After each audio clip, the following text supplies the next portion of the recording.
Assalamualaikum dan salam sejahtera. Anda bersama dengan saya Izzah Islan dalam agenda Wanita. Hari ini kita cakap sedikit pasal alam sekitar lah. Dan seperti yang kita tahu, semenjak ni banyak perkara-perkara yang melibatkan alam sekitar dengan tak cukup airnya di empangan dan global warming dan sebagainya. Dan kita tak nak perkara-perkara ini terus menular dan tanpa kita berbuat apa-apa. Dan kita nak tahu macam mana kita sebagai rakyat boleh mengambil iktibar daripada perkara-perkara ini dan juga menjalankan tanggungjawab kita sebagai insan yang tinggal di muka bumi ini. Dan topik kita ialah memupuk kesedaran pentingnya alam sekitar ini. Seperti yang kita tahu alam sekitar ini semakin luput ataupun pupus, semakin sakit. Tetapi kita tidak buat apa-apa. So saya nak tanya kepada Naib Presiden Eco-Knights dan juga aktivis alam sekitar secara keseluruhannya, iaitu Amlir Ayat. Selamat datang ke Agenda Wani. Terima kasih. Okey, Amlir, saya nak tanya sikit. Macam mana dengan tahap kesedaran? Seperti yang tahu, kita setiap tahun, setiap kali saya jumpa Amlir sendiri, kita cakap pasal kesedaran di kalangan masyarakat awam dan sebagainya. Orang sedar sebenarnya, tapi di manakah tahap kesedaran itu? Okey, berkenaan dengan tahap kesedaran ni, memang kita semua tahu bahawa orang-orang Malaysia kita sedar berkenaan dengan masalah-masalah alam sekitar dan kesan masalah-masalah alam sekitar ini kepada kehidupan manusia. Contohnya global warming ataupun pemanasan bumi, kemudian pencemaran sungai, pencemaran air, kekurangan air, banjir, kehilangan hutan dan sebagainya. Semua ini memberi kesan kepada manusia, sama ada secara langsung ataupun tak secara langsung. Tetapi apa yang menjadi masalah sekarang ialah bagaimanakah kita sebagai rakyat boleh memainkan peranan dalam mengurangkan masalah-masalah ini. Kita semua tahu bahawa dalam setiap detik kehidupan kita, kita menggunakan sumber alam. Kita makan, kita minum, kita mandi, kita gunakan air, kita bawa kereta, kita akan mencemarkan alam sekitar dan sebagainya. Jadi perkara-perkara ini ialah perkara yang berlaku setiap hari dan harus kita lakukan. Jadi bagaimanakah dalam keadaan ataupun kehidupan harian kita boleh mengurangkan masalah ini? Apakah tindakan-tindakan yang kita boleh lakukan? Jadi inilah salah satu aspek yang kurang ditekankan. Khususnya dalam sistem pendidikan.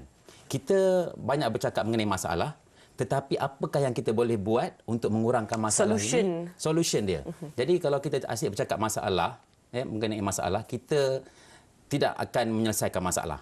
Jadi kita mesti tahu apakah peranan kita dalam mengurangkan perkara-perkara ini. Yang kedua, salah satu lagi masalah yang menyebabkan masalah alam sekitar ini ialah kita ada banyak keutamaan dalam kehidupan kita. Kadang-kadang kita tahu masalah pemanasan bumi, tetapi kita terpaksa bawa kereta misalnya. Kita tahu kereta kita akan mencemarkan alam sekitar. Ya? Kalau kita pergi ke supermarket, kita nak beli barang dan kita dapat plastik bag. Ya? Dan kita tahu plastik bag ni bukan sahaja plastik itu sendiri boleh mencemarkan alam sekitar, iaitu bila kita tak pakai lagi, kita buang dan dia boleh menyebabkan mungkin pencemaran air ataupun bertambahnya sampah di kawasan pelupusan sampah. Tetapi juga proses membuat beg plastik itu satu proses yang boleh mencemarkan alam sekitar. Jadi inilah perkara-perkara yang boleh menyebabkan kemelesetan mutu alam sekitar dalam dunia ini. Jadi sebenarnya sebagai seorang orang rakyat contohnya, jadi secara tak langsung sebenarnya kita tersepit seperti yang Amli katakan. Kita tahu kereta kita tu mencemarkan dan mengeluarkan karbon dan sebagainya. Tetapi kita terpaksa sebab itu je cara yang paling cepat untuk sampai ke tempat kerja contohnya. Betul. Jadi seperti apa yang kalau bahasa Inggeris kita sebut catch-22 lah. Kita tak boleh nak buat macam ni ataupun nanti kita miss yang ini atau sebagainya. Jadi bagaimana seseorang tu boleh membuat keputusan yang lebih ke arah kehijauan? Okey, ini satu soalan yang sangat baik. Sekarang kita banyak sebut berkenaan dengan environmentally friendly, eco-friendly. Bagi saya tidak ada benda yang environmentally friendly. Kita hidup ni pun dah tak environmentally friendly.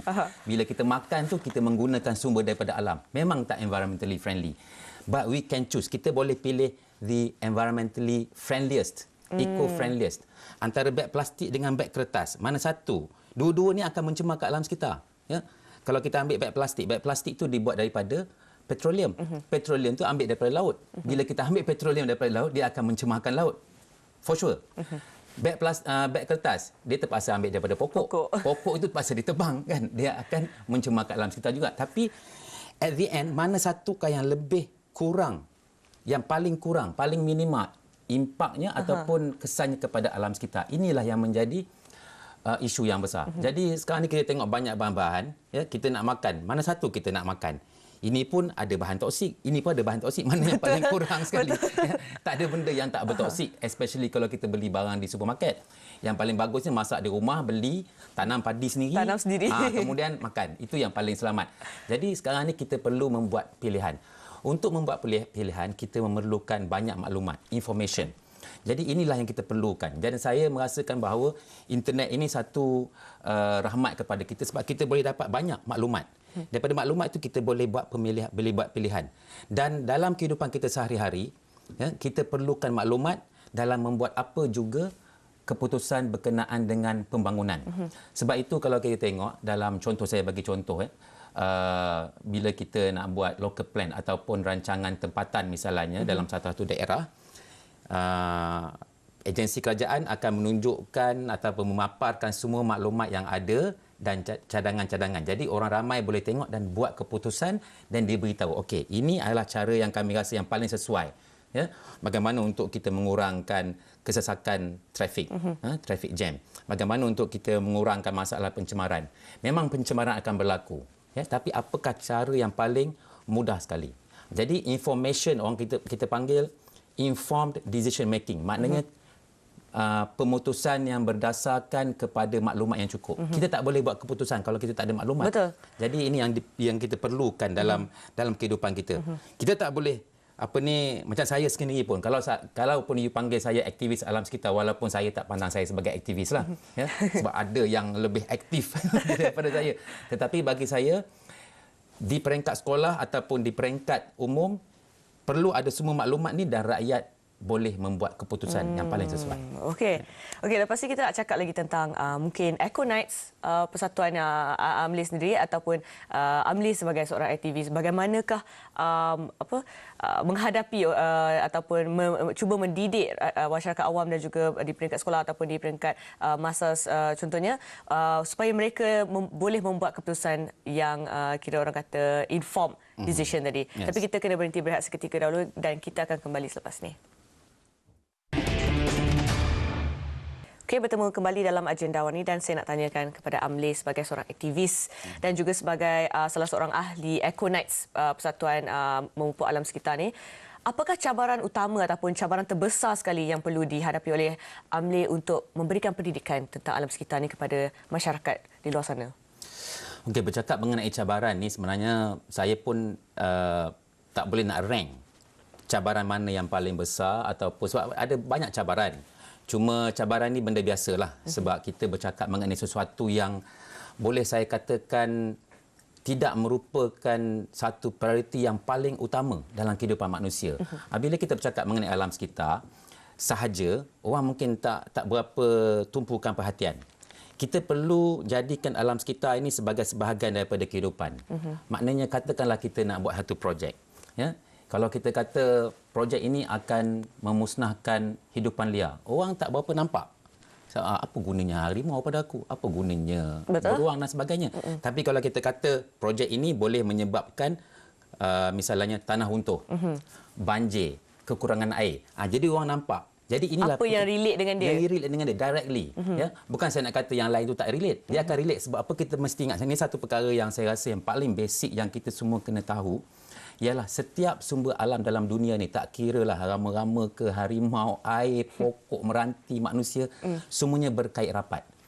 Tidak ada sumber alam yang boleh survive sendiri, yang boleh hidup sendiri. Semuanya saling terungkai dalam ekosistem tu.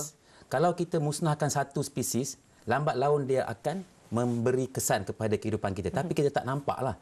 Ya? Ini ada orang bagi teori, misalnya dia panggil theory of chaos, maknanya satu benda yang berlaku di Amerika Selatan umpamanya akan memberi kesan kepada kita di Asia.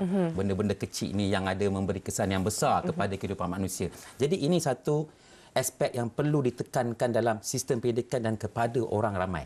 Setiap sumber alam ini ada kaitannya. Dan kalau kita rosakkan satu sumber alam, maka kita akan menghadapi kesannya sama ada sekarang ataupun generasi akan datang. Dan ini telah pun kita perhatikan. Misalnya dalam revolusi industri pada abad 19 dahulu, kesannya sampai sekarang masih ada. Ya, kita tak boleh lari daripada ini. Jadi apakah yang kita perlukan sekarang? Bagi saya cabaran utamanya ialah untuk mendidik masyarakat supaya benda ni absorb dalam kepala dia. Supaya jadi sebagai habit. Sebagai habit, sebagai budaya hidup. Ya. Contohnya kalau kita tengok di luar negeri, saya bukan nak membanggakan luar negeri, tapi saya nak ambil contoh-contoh yang terbaik. Misalnya, budak-budak di tadika, ya, kecil-kecil lagi dia telah asuh supaya buang sampah dalam tong sampah. Dia tak kata ini pendidikan alam sekitar, tapi ini sebahagian daripada etika kehidupan dia. Jangan buang sampah, jangan kotorkan sungai. Tapi di sini kita nampak benda itu sebagai alam sekitar. Jadi kita tak penting. Yang penting bagi kita bagaimana untuk meningkatkan ekonomi. Meningkatkan ekonomi itu penting. Tetapi kalau kita banyak duit, tapi makanan kita tercemar, udara tercemar, pun tak guna juga. Kita tak nampak alam sekitar itu sebagai satu aset kehidupan kita. Kita nampak wang. Tapi kita kena ingat bahawa wang ini kita tak boleh makan. At the end of the day, kalau kita hanya ada wang, tapi pokok tak ada, sungai kotor, apa kita nak buat? Dan ini sedang berlaku sekarang. Kita banyak duit, tapi kehidupan kita tidak mempunyai kualiti yang baik. Bercakap tentang duit tadi tu, betul sebenarnya bila kita nak buat keputusan juga sebagai seorang biasa dan sebagainya, mungkin kita fikir yang ni lagi murah, walaupun yang tu yang paling tidak eco-friendly seperti yang Amir cakapkan, itu yang paling tidak eco-friendly, yang paling banyak toksik dan sebagainya, tapi dia sebab dia murah, okey, saya akan pergi dengan pilihan yang ni. Jadi mungkin macam mana nak ubah perkara tu untuk kita tambah 20 sen je untuk sesuatu yang lebih eco-friendly. Okey, ini berkaitan dengan macam saya sebut tadi, kita nak meningkatkan ekonomi dan kita cuba mencari yang paling orang kata dari segi kewangannya lebih ekonomik. Tetapi sebenarnya tidak ekonomik. Sebab apa? Ekonomik ini kita merangkumi sumber alam sekitar. Jadi kita nak beli yang murah, tetapi pada waktu yang sama benda itu mungkin ada banyak kesan-kesan sampingan. Dia ada banyak solution berkenaan ini. Kita bercakap berkenaan dengan kita panggil environmental economics. Jadi Cik Izzah telah pergi satu aspek yang lebih teknikal dan lebih. Saya nak cuba amalkan juga ni. Jadi contohnya, macam kita kata, saya ambil contoh Saya ambil contoh bahan yang environmentally friendlier. Bahan yang environmentally friendlier ni, dia kadang-kadang dia mahal sebab untuk membuatnya tu memerlukan satu proses yang agak rumit. Jadi bahan tu jadi mahal. Tetapi kalau kita boleh galakkan orang ramai ataupun mereka yang mempunyai keupayaan dari segi ekonomi untuk membeli atau melabur dalam bahan-bahan seperti ini, maka kita tengok dari segi volume dia akan bertambah dan economics of scale-nya mengatakan bahawa lama-lama dia akan jadi murah lah. Ya? Jadi kalau bila demand tinggi dan supply itu ada, maka harganya akan jadi lebih murah. Cik Abdul rasa patut tak kalau kita sebenarnya jadikan benda-benda yang eco-friendly ini lebih murah pada awalnya supaya orang macam okey, sebab dia murah, okey, saya tak kisah untuk mengamalkan yang lebih eco-friendly, dan mungkin itu akan memberikan mereka satu sebab untuk adopt yang lebih eco-friendly. Yes. Sebab kalau mahal mereka cakap okey, tak boleh lah. Sebab itu ada ahli ekonomi berpendapat bahawa pihak kerajaan perlu melabur terlebih dahulu dalam produk-produk seperti ini supaya harganya lebih murah. Apabila orang ramai telah mula membeli barang-barang seperti ini, maka harganya akan automatik turun dan betul. Kerajaan tidak perlu subsidize atau membantu lagi. Maknanya kerajaan perlu invest. Sebab apa? Ini adalah satu investment yang baik untuk jangka panjang untuk alam sekitar. Dan kalau kita tengok di luar negeri pun, mereka banyak invest wang daripada cukai rakyat ini untuk meningkatkan R&D, research and development, penyelidikan untuk menghasilkan barang-barang yang lebih environmentally friendlier dan juga sesuai untuk digunakan. Jadi sebab itu mereka tidak menghadapi banyak masalah daripada segi alam sekitar dalam memproses bahan-bahan untuk orang ramai. Okey, kita cakap pasal masa depan alam sekitar ni secara keseluruhan dan juga skopnya di Malaysia, tapi kita berhenti berehat seketika dahulu. Kita akan kembali selepas ini dengan perbincangan kita. Okey. Bertemu kembali dalam agenda ini, kita masih lagi dengan Amli Ayat, Naib Presiden Econites dan juga aktivis alam sekitar secara keseluruhannya. Okey, Amli, kita nak cakap sikit pasal di Malaysia secara skop yang lebih dekatnya. apakah sebenarnya masa depan ataupun berbanding dengan realiti sekarang ini dengan kesedaran alam sekitar di Malaysia ini, apakah masa depan yang Amli rasakan yang akan berlaku dalam masa mungkin 5 tahun akan datang mengenai dengan alam sekitar di Malaysia? Okey, ini satu soalan dengan keadaan yang sekarang ni. Ini satu soalan yang sukar sebab kita tidak ada banyak database ataupun pengkalan data yang cukup berkenaan dengan kesedaran dan keadaan alam sekitar. Kalau kita tengok even kualiti sungai, kualiti air sungai kita tak boleh dapat dengan mudah. Kalau kita pergi tengok internet, kualiti sungai di Malaysia ni, untuk kita dapatkan data tu, kita perlu beli.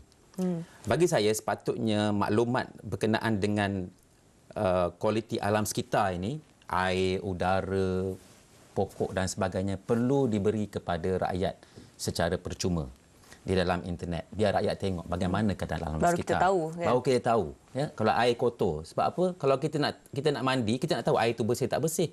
Jadi maklumat itu perlu ada. Mungkin maklumat itu tidak merangkumi sepanjang sungai, sebab kita kena ingat sungai ni dia panjang. Ada tempat yang bersih, ada tempat yang tak bersih, kan. Jadi kita nak tahu apakah kualiti air yang kita minum, kualiti air kawasan rekreasi dan sebagainya, supaya kita boleh buat information, kita boleh buat keputusan, kita boleh buat decision, kita boleh buat keputusan berkenaan dengan kehidupan kita sehari-hari. Kita juga nak tahu maklumat berkenaan dengan makanan kita. Apakah yang kita makan sebenarnya? Jadi sekarang ni kadang-kadang saya rasa bahawa maklumat ini mungkin ada setengah-setengah pihak sengaja sorokkan supaya kita tak tahu dan kita tak beli. Kalau kita tahu makanan tu ada toksik, kita tak nak belilah. Betul. Kan? Jadi Ini berbalik kepada kira orang kata consumerism dan juga sebagainya. Consumerism, sikap kepenggunaan kita dan bagaimana kesan kehidupan kita. Kita kena banyak buat keputusan. Saya bagi contoh misalnya keputusan berkenaan dengan contohnya kaitan kita dengan hidupan liar. Saya ada sebut berkenaan hidupan liar tadi. Kita memang sayang hidupan liar kita. Ya, kita kata kita nakkan banyak harimau, banyak hidupan liar, tetapi kita tidak banyak information. Kita tidak ada banyak maklumat berkenaan dengan hidupan liar kita, sehingga kadang-kadang kita minta sesuatu yang tidak sesuai dengan realiti. Jadi bila sebut pasal realiti tadi, contohnya saya bagi contoh harimau. Ya. Harimau ni kita ada lebih kurang di Malaysia ni, kalau ikut anggaran sekarang ni lebih kurang 300 ekor. Ya, kita kata kita nak banyak lagi harimau. Kita ada National Tiger Conservation Action Plan ataupun rancangan tindakan pemeliharaan harimau kebangsaan, di mana kita target pada tahun 2020 kita ada 1,000 ekor harimau dalam hutan kita, bukan dalam zoo, dalam hutan. Kita ada 300. Jadi maknanya harimau ni kalau dia nak membiak, dia boleh membiak. You letak je dalam zoo ke dalam hutan tu, kalau dia jantan betina, dia akan membiak. Ya? Dan dia memang tidak sukar untuk kita mencapai matlamat 1,000 ekor. Hanya 3 kali ganda dalam masa lebih kurang 6 tahun. No problem bagi dia. Tetapi adakah kita mempunyai data yang cukup untuk kita mengatakan bahawa kita boleh tampung, hutan kita boleh menampung 1,000 ekor harimau? Hutan semakin kecil, Betul. manusia semakin ramai. Sekarang ni pun dah ada harimau yang masuk dalam kampung, makan orang dan sebagainya, mengganggu penduduk-penduduk kampung, mengganggu penoreh getah orang yang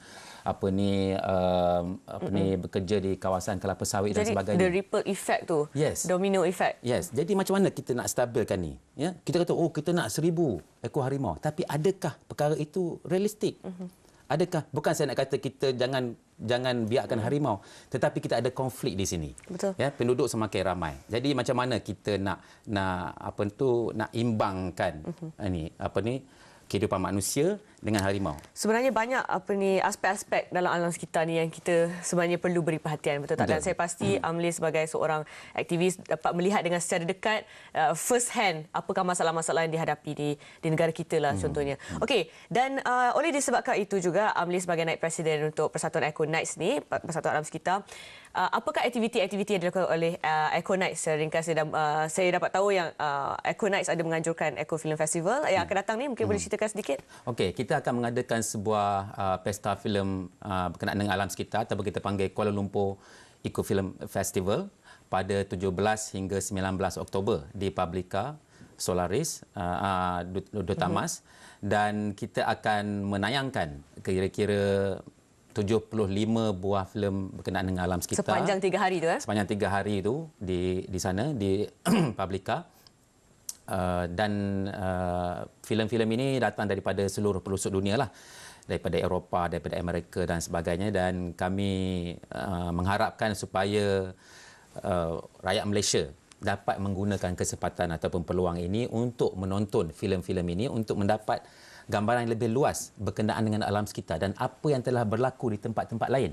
Filem-filem ini bagi saya dia merupakan satu pendedahan yang sangat bernilai bagi kita, sebab kita tidak mudah untuk melihat filem-filem ini. Saya minta maaf lah ya, dalam media di Malaysia ni kurang perhatian kepada filem-filem alam sekitar. Jadi saya mintalah kepada pihak media supaya meningkatkan lagi pendedahan ya kepada filem-filem ini, dan ini merupakan satu peluang macam saya sebut tadi untuk rakyat Malaysia melihat filem-filem yang juga banyak telah memenangi anugerah-anugerah antarabangsa, termasuk beberapa filem daripada Malaysia. Pada 20 hingga 20 September dan juga 23 September ini kita juga akan mengadakan screening dua buah filem di tempat yang sama. Jadi rakyat Malaysia boleh juga menghadiri screening tersebut. Screening ni special sikit ke macam mana? Special sikit lah. Ada dua filem tunjuk 20 hari bulan September, ada satu filem. Saya pun tak ingat, saya rasa berkenaan dengan consumerism. Kemudian pada 23 September, sebuah filem, saya tak ingat tajuk dia, filem berkenaan dengan Agent Orange. Agent Orange ni dan semua ni percuma semua di ni Publica. Okey, kalau nak lebih information tentang Eco Film Festival ni nak pergi kat mana? Okey, boleh pergi ke www.econights ECOKNIGHTS.org.my. Okey, ataupun nanti saya akan berikan di Sarawani atau sebagainya, dan kita boleh Google saja Eco Nights dan akan keluarlah Eco Film Festival. Okey, terima kasih Amli kerana bersama dengan saya Jendawani bercakap tentang setiap kali Amli datang mesti cakap pasal bagaimana alam sekitar ni semakin teruk dan kita perlu memupuk kesedaran, betul kan? Betul. Okey, terima kasih sekali lagi, dan kita telah pun bercakap tentang kesedaran mengenai alam sekitar, dan saya harap anda semua setiap hari dalam membuat keputusan buatlah keputusan yang lebih eco-friendly. Kalau tak dapat banyak pun sedikit dah cukup. Okey. Saya Izzah Izlan. Terima kasih menonton acara ini. Assalamualaikum dan salam hormat.